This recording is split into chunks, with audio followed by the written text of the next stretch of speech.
My name is Vivian Mercer, and the night I discovered my husband planned to erase me from my own life, I was standing outside his office holding a bottle of champagne. I had returned to Boston one day earlier than expected. My meetings in San Francisco had ended successfully, securing the largest development contract Mercer Urban Group had ever received. The agreement was worth nearly $80 million and would guarantee work for our 600 employees for at least 4 years. I should have been exhausted. Instead, I felt excited. Our 12th wedding anniversary was approaching, and I had convinced myself that the distance growing between my husband and me was temporary. Daniel had become distracted, impatient, and increasingly unavailable, but I blamed the pressure of running a major company. I wanted to surprise him with the contract. Instead, he surprised me with the truth. It was after 8 when I arrived at our headquarters in Boston's Seaport District. Most of the building was dark, but the executive floor remained illuminated. The security guard looked startled when I entered. "Mrs. Mercer? We weren't expecting you until tomorrow." "Neither is Daniel," I said, smiling. "Please don't announce me." I carried the champagne into the elevator. As the doors closed, I imagined Daniel's reaction when I showed him the signed agreement. Perhaps we would open the bottle in his office, order dinner, and remember how we had once celebrated every small victory together. 12 years earlier, Mercer Urban Group had been nothing more than 3 rented desks above a laundromat in Cambridge. I had sold the cottage my father left me, emptied my savings, and borrowed against everything I owned. Daniel, then an unemployed account manager, promised he would help me turn my architectural consulting idea into something extraordinary. I designed the projects, found the investors, negotiated the loans, and worked through countless nights. When the company expanded, I made Daniel chief executive. Later, when he complained that employees treated him like the founder's husband, I transferred shares to him. I thought I was protecting his dignity. I never imagined I was feeding his ambition. When the elevator opened, the executive floor was silent. Thick gray carpeting softened my footsteps as I approached Daniel's office. Then I heard a woman laugh. The door was not completely closed. Through the narrow opening, I saw Daniel beside his desk. His tie was hanging over a chair, and his shirt was partly unbuttoned. Standing close enough to touch him was his executive assistant, Sabrina Cole. She was 30, polished, and beautiful in the deliberate way of someone who never allowed a single detail to appear accidental. Daniel slipped an arm around her waist. Sabrina smiled. "How much longer do I have to pretend she's still your wife?" My fingers tightened around the champagne bottle. Daniel gave a quiet laugh. "Not much longer." "And the divorce?" "The papers are ready," he whispered. "Vivian still doesn't know. By the time she understands what happened, I'll control the company and she'll have no choice but to accept it." Sabrina glanced toward the door. "What about her 59%? Daniel's smile changed. It was no longer the familiar smile of the man who had shared my bed for 12 years. It was the smile of a stranger who had spent years studying my weaknesses. "I'm handling it," he said. "She trusts me. One signature at the anniversary dinner, and those shares become mine to manage." I stopped breathing. The anniversary dinner. 3 days earlier, Daniel had told me our attorney needed updated signatures for a routine restructuring. He had insisted we complete the paperwork during our anniversary weekend because the banks were supposedly pressuring him. I had agreed without asking questions, not because I was careless, because he was my husband. I nearly pushed the door open. Every nerve in my body screamed for confrontation. I wanted to throw the bottle against the wall and demand to know how long they had been sleeping together. Then Daniel spoke again. "Once the proxy is permanent, Vivian becomes irrelevant." That sentence saved me. It was cruel enough to break my heart, but clear enough to awaken my mind. I stepped away from the door. If I confronted him, he would destroy evidence, move money, and invent an explanation. A man who had planned to steal my voting rights would not confess because his wife caught him with another woman. I returned to the elevator without making a sound. Inside the parking garage, I placed the unopened champagne on the ground and called my attorney, Adrian Shaw. Adrian had represented the company since its beginning. Years earlier, when I transferred shares to Daniel, he had insisted upon protective clauses. I had accused him of being too suspicious. That night, his suspicion became my lifeline. "Vivian," he answered, "aren't you in California? I need you to activate the Mercer Trust tonight." He went silent. The trust was an emergency mechanism designed to protect my 59% controlling interest from coercion, incapacity, fraud, or hostile transfer. Has something happened? I want every share secured before sunrise. Revoke Daniel's authority to act on my behalf.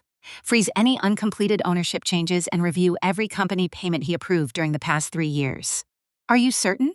"I have never been more certain." By 6 the following morning, my controlling shares were beyond Daniel's reach. At 9, I returned to headquarters wearing the charcoal suit he once said made me look too intimidating. Daniel was feeding Sabrina a strawberry beside his desk when I opened the door. The fruit fell from her fingers. Daniel sprang to his feet. "Vivian, why didn't you tell me you were back?"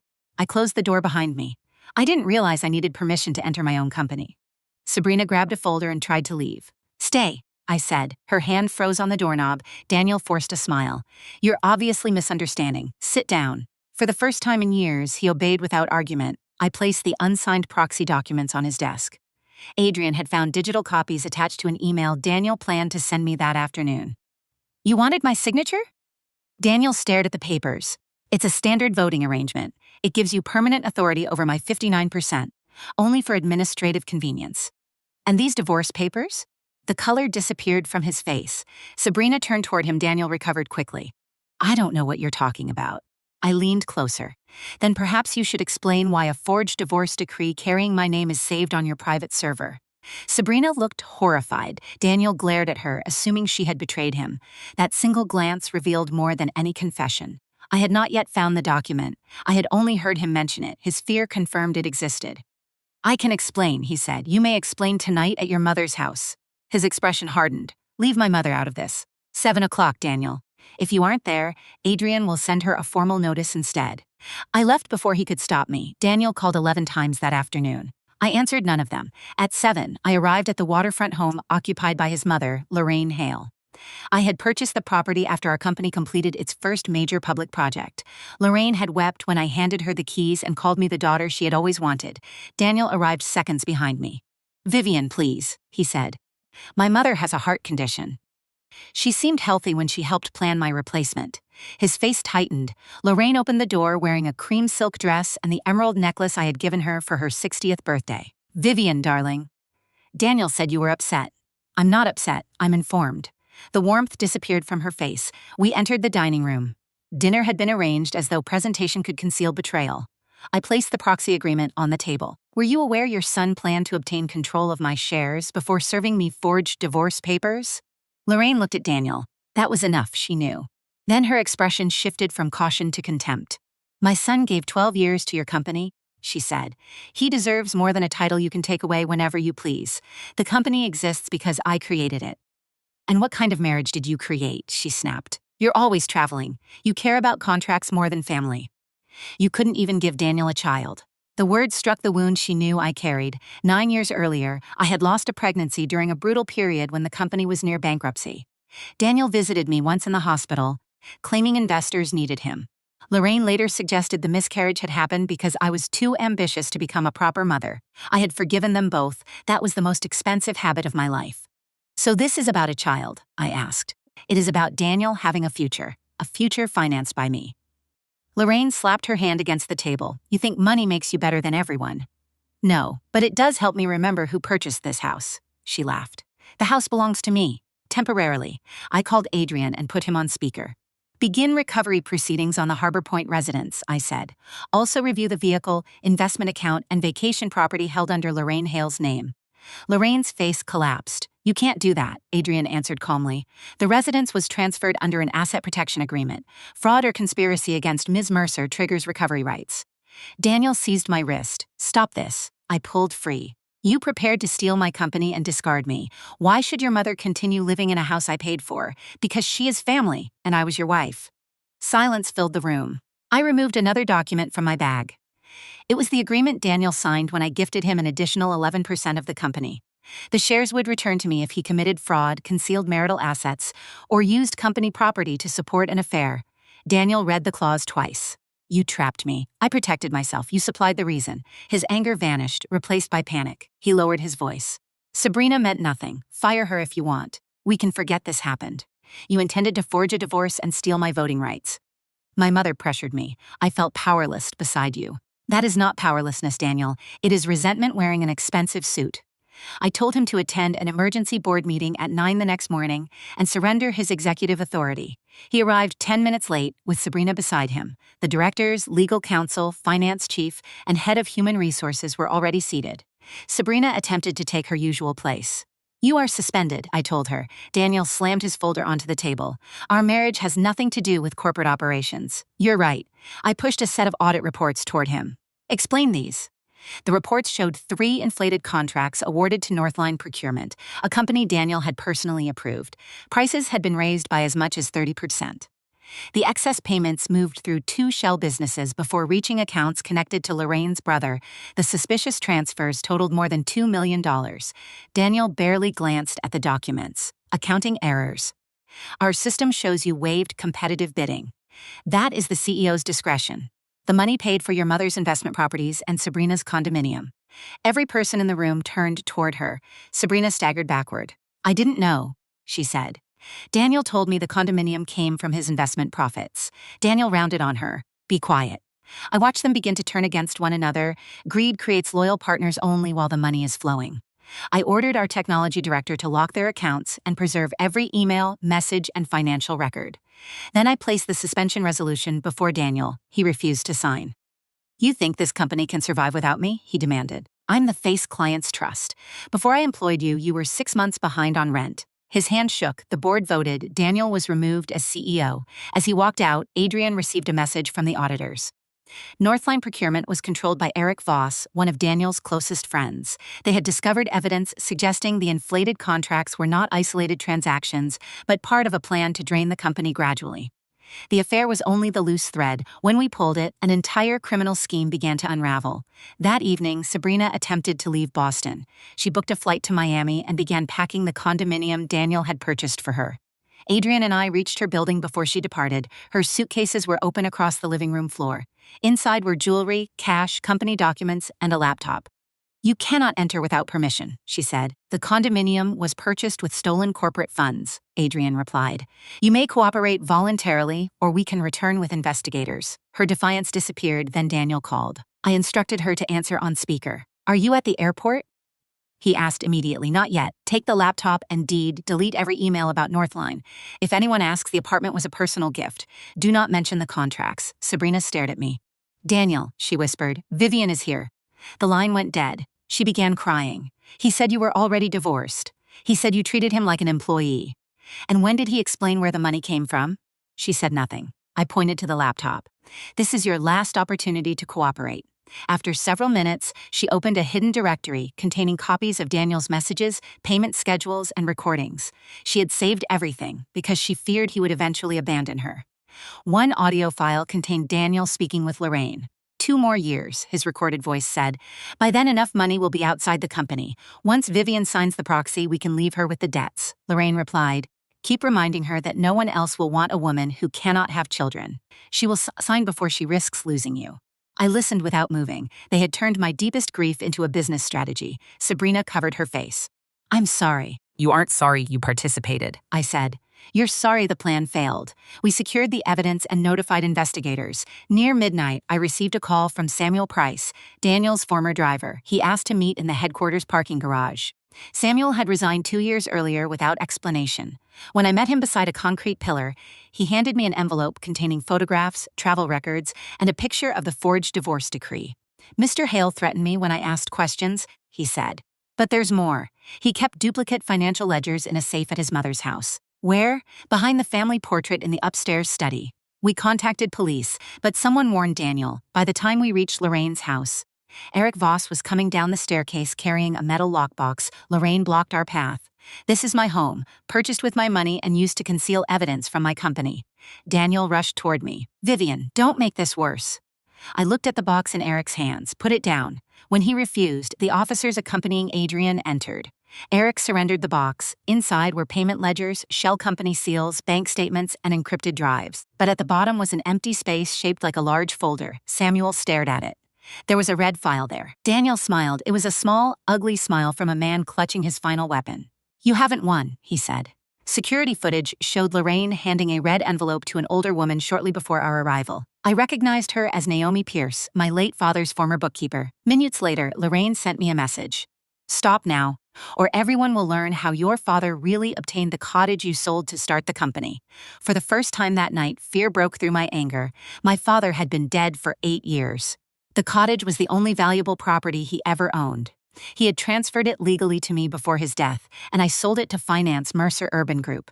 If Daniel could create doubt about its ownership, he could damage the origin story of the company and smear my father's name. Adrian began checking archived deeds while investigators searched for Naomi.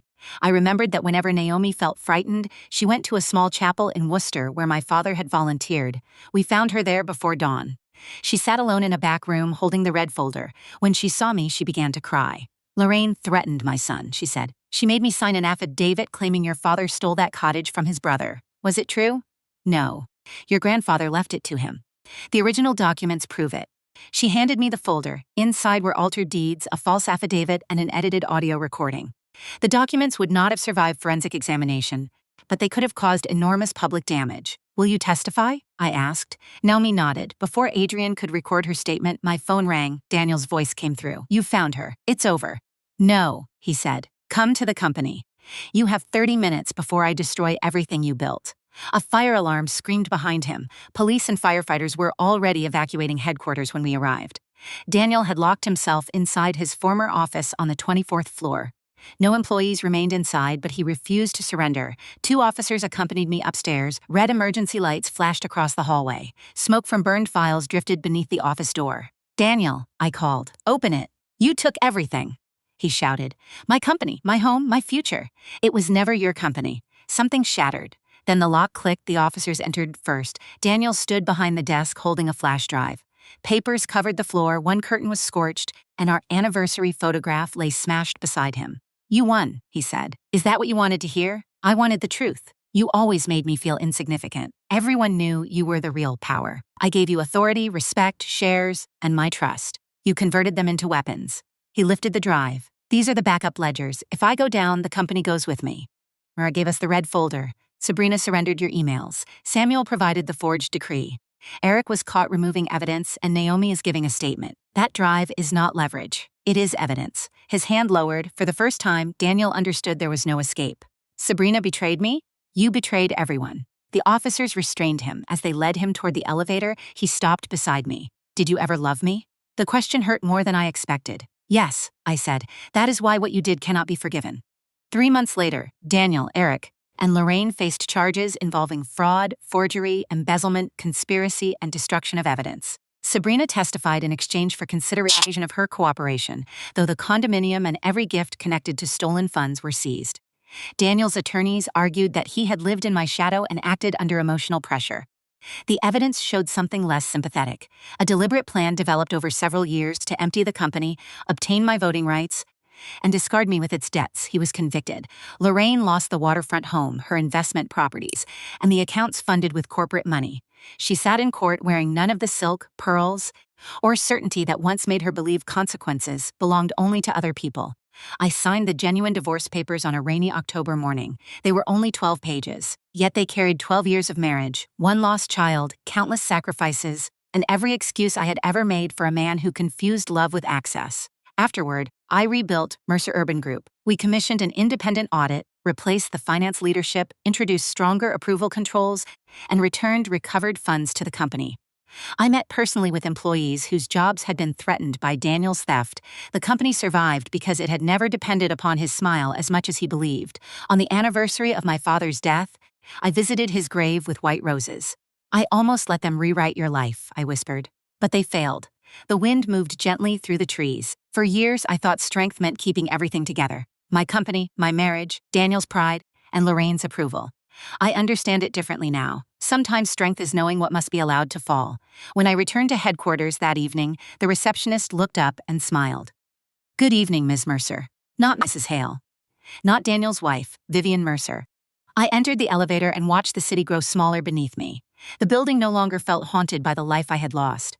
It felt like evidence of the woman I had recovered. Daniel believed my trust made me weak.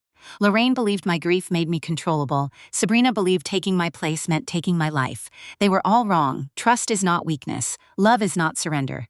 And forgiveness does not require a woman to remain still while others dismantle everything she built. I did not destroy Daniel. I simply stopped protecting him from the consequences of his own choices. And once I did, his kingdom collapsed all by itself.